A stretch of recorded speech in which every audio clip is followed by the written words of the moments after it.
Hello everyone. Welcome to Yashoda Hospital's online segment, the Health Talk session. We are here today to answer all your health related queries on the topic hepatitis by expert doctors here. Do post your queries on our social media network and we'll get them answered shortly. I'm Dr. Lakshmi and today we have with us Dr. Dharmesh Kapoor, Senior Consultant Hepatologist from Yashoda Hospital, Secunderabad. Welcome, sir. So, sir, start off with what is the current burden of viruses affecting the liver? So, the viruses which have an affliction for the liver, they are called hepatotropic viruses. So, these viruses can be broadly classified into two categories. One which produce an acute affection, and in this category you have hepatitis A and hepatitis E. They are the commonest causes of acute jaundice or icteric illness that we see in the general population. By far more important are the viruses which can produce some chronic sequelae after they affect the liver.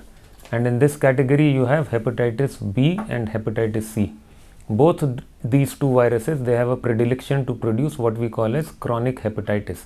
That means after affecting the liver, they can continue to survive in the hepatocytes or the liver cells and then produce their pathogenic effects.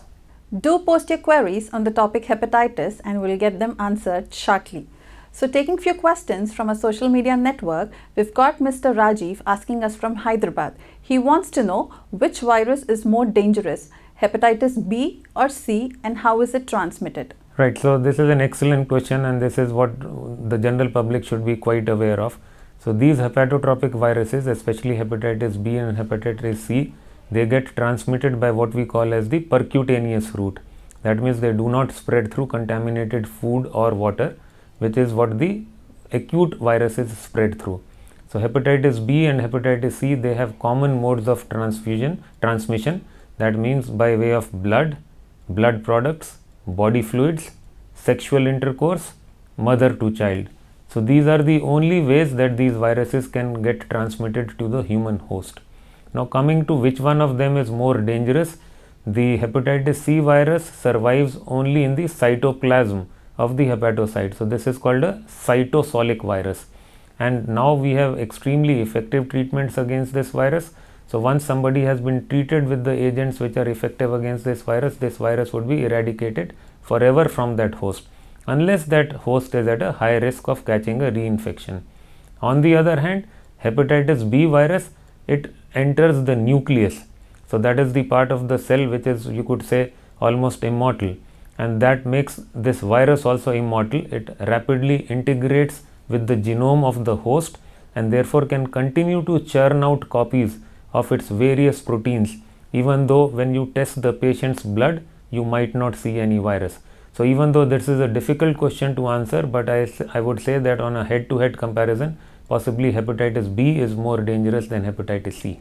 So sir, talking about virus transmission, are there any risk factors which makes one more prone to this disease? Right, so like I said, that people who've been transfused with blood at a time when the donor blood was not being very stringently tested for these viruses, which is generally seen in patients who've received blood transfusions prior to the turn of this century, or those who have high risk behavior. So people who indulge in IV drug abuse, tattooing, a dental procedure or a surgical procedure in which the instruments might not have been thoroughly cleaned. So these are the various ways in which you can have this percutaneous exposure. However, there are a few class of patients that I would specifically want to mention. These are the patients who are chronically dependent on blood or blood products. And important in this category are patients who suffer from thalassemia and hemophilia. These also represent the most difficult to treat patients with these viruses because they are repeatedly exposed to blood, and not every time the blood that the patient receives has been stringently tested for these viruses. So this is one category of patient which still continues to bother us treating physicians. So moving to the next question from our social media, we've got Mrs. Sujata asking us from Kurnool. She wants to know what are the general symptoms that one should suspect hepatitis. So when hepatitis affects you acutely, the symptoms are of malaise, fatigue, body pains, fever. Some patients might develop a transient rash, and this is followed by the icteric phase, wherein the patient develops jaundice, which is manifest by yellowish discoloration of the eyes, or passage of high colored urine. The patients might complain of some dull ache in the upper part of the abdomen, especially on the right side. So this is what happens when the patients are acutely ill, and this syndrome would be seen in any of the viruses that I mentioned a little while ago. When patients suffer from chronic hepatitis, and herein I am talking about only chronic hepatitis B and hepatitis C, the symptoms might be rather subtle. So these patients might have just malaise, fatigue, they might feel a little low on concentration, the appetite might be poor, the libido might be lost. So these are very non-specific things which we attribute in our day-to-day life just to the stress of daily living, and therefore these can be passed off by patients as not having much of an impact. And when you test these patients, you find that these patients have deranged tests of liver function, and when you pursue further and do the viral serology, you might be surprised to see hepatitis B or hepatitis C markers being present in these patients. So sir, apart from the symptoms, what are the general tests that one must do to keep the liver function to keep in check? So the basic test starts off with the tests of liver function, which is an estimate of the liver enzymes, and these are AST or SGOT, ALT and SGPT, and then you test the serum bilirubin values, and the synthetic function of the liver is assessed by checking the coagulability in a given host, which is called the INR value, and albumin, which is the principal protein which is synthesized by the liver. So all these tests taken together, they constitute the liver function test. Coming on to the viruses specifically, so we run a test which is called the viral screen, and this test is a composite of hepatitis B virus assessment, hepatitis C virus assessment, and assessment for the HIV virus.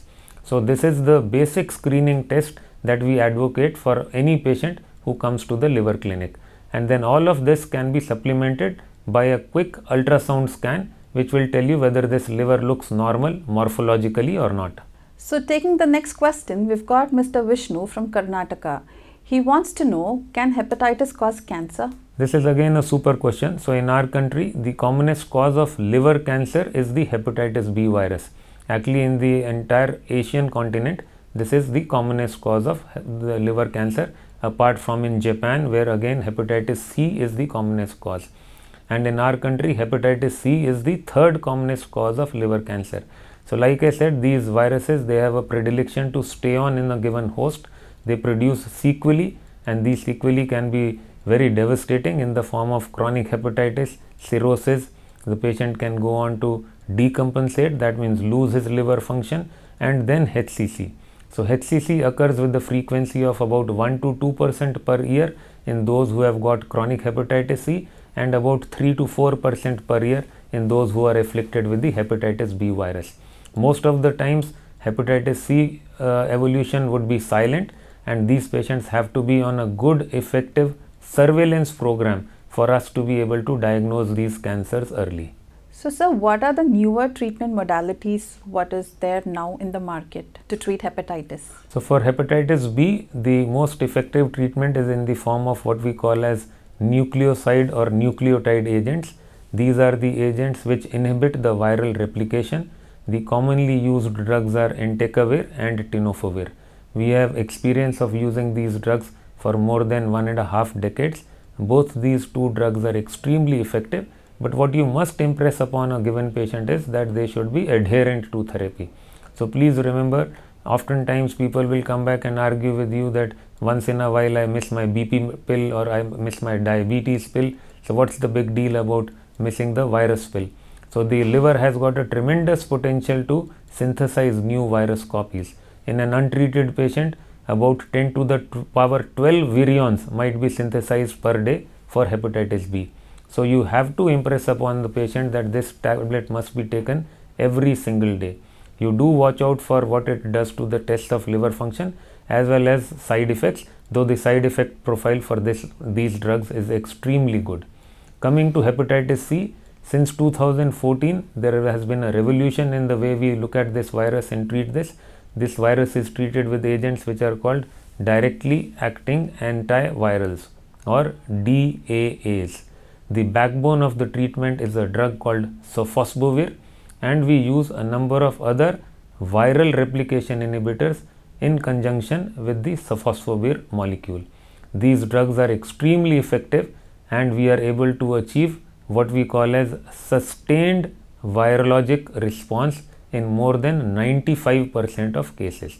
Sustained virologic response means that the virus remains negative in the blood of the patient as long as the treatment is on, and even after you stop the treatment, the virus does not come back to haunt this patient. So this is called SVR, and this is the final endpoint of therapy. So moving to the next question, we've got Mr. Prashant from Secunderabad. He wants to know, are there any preventive vaccines for hepatitis? For hepatitis B, we have a preventive vaccine, and that has been there for many decades. It is probably one of the most efficient vaccine that is known to medical science. The vaccine is very cheap, very easy to administer, and the schedule for vaccination is also very simple and patient friendly. So I think my job for this interview would be done if anyone who's listening to this interview goes and gets themselves checked for the viral screen, and if they are negative, they go and get the hepatitis B virus vaccine done. We are all now caught up with the COVID vaccine, and I get a little surprised in the clinic when I ask the patient that have you been vaccinated, and almost everyone would say that yes, I have taken my COVID shots. But when I try to zero in onto the hepatitis B vaccine, the patients draw a blank. So I think this is one of the most effective vaccines that is available in medical science, and everybody, regardless of the specialty that you work in, you should try to make sure that the person sitting in front of you has been vaccinated. For hepatitis C, the vaccine has been an abysmal failure. So please remember, like HIV, this is a RNA virus. This virus mutates very rapidly. It occurs in the body in a number of different forms, and that is to evade the immune system, and that is why the development of hepatitis C virus vaccine has lagged behind. But now, because we have got such effective therapy available against this virus, again on the research side also, the vaccine development has taken a back seat.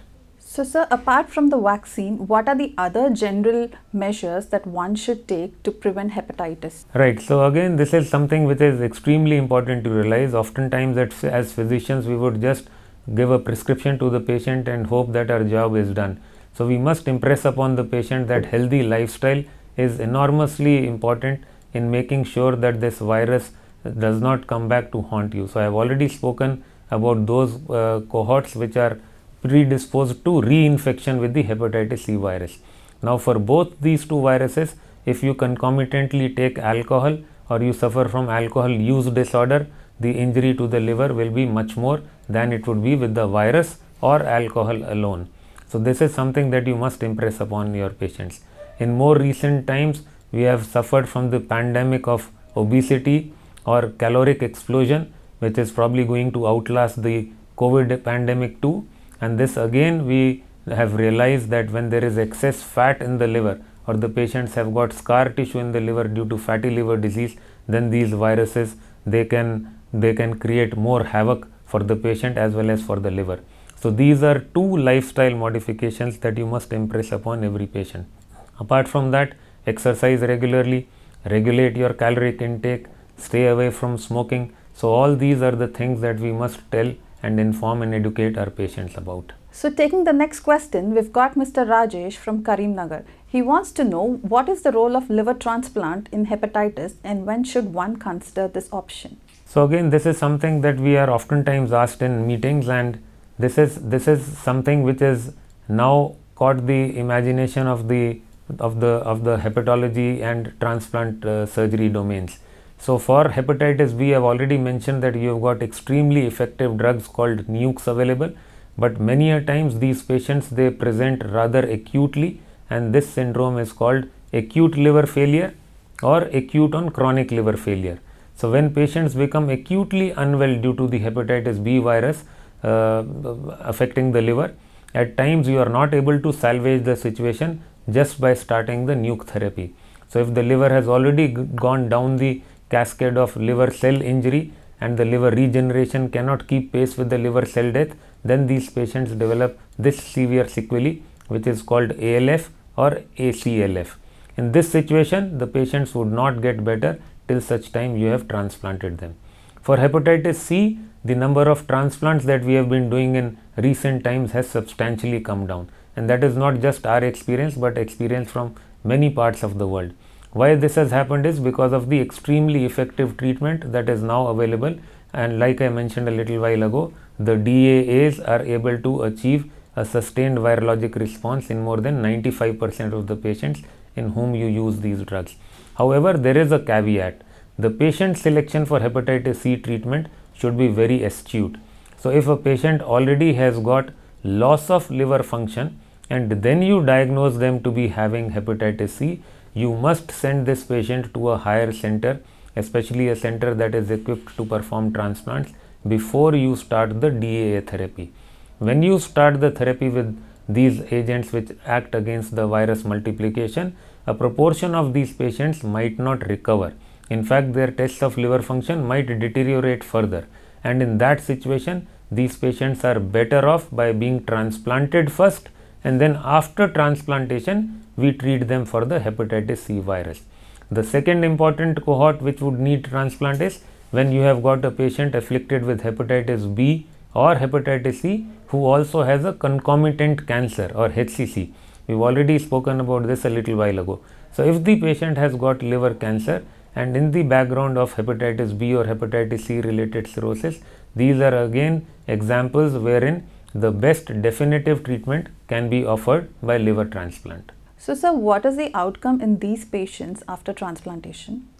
So patients who get transplanted at the stage of acute liver failure or acute on chronic liver failure, we call them high acuity patients. So these patients, when it comes to the technical success of transplant, they will do extremely well. But we must understand that there are immunologic nuances to this surgery, and therefore these patients must be managed by experienced centers. We are looking at survival rates of 90 to 95% patients in patient survival in mature programs. So I think when somebody is extremely unwell, they should be referred to higher centers which have been doing transplants for this indication for a fair length of time. When patients get transplanted for liver cancer, again the patient selection should be very good. We must make sure that the tumor has not invaded any blood vessel. We must make sure that the tumor has not gone beyond the confines of the liver, and then only offer surgery to these patients. If we miss out these counts, then there can be a recurrence of the HCC after the surgery. So I think it all boils down to a very good and careful patient selection, and then if the technical job has been well done and the patients are managed well in the ITU, they will have outcomes no different from the patients that we transplant for chronic liver disease. So sir, what general message you would like to give to the public regarding hepatitis and liver care? Right, so I think the general measures of liver care is that you must exercise regularly, you must eat in moderation, you must get your vaccines done on time, and for that you will need to get your viral screen and test of liver function done upfront. And if all these things are in order, we must make sure that we stay away from high risk behavior. So please remember that it all boils down to how you conduct your life. So people who have the habit of indulging in promiscuous behavior, or those who have IV drug abuse, they will always be at risk with transmission with these percutaneous viruses. So I think an extremely important message is that we should be able to pick up the high risk group, and I have already spoken about the medical cohort like the thalassemics and hemophiliacs, which are for no fault of theirs at an increased risk to develop or contract these viruses. But in the general public, anyone who's been exposed, they must get themselves tested. And like I said, that we have an effective vaccine available against hepatitis B, but not so against hepatitis C. But if hepatitis C is picked up early, there is extremely good treatment available. Then when it comes to consumption of alcohol, smoking, tobacco, so on and so forth, so I think this kind of addictive behavior, we always must educate our patients and tell them to stay away from such habits which can damage the liver health. Hope all your queries on this topic were answered. We look forward for your active participation onto the next week. Thank you for joining us. Take care and stay safe.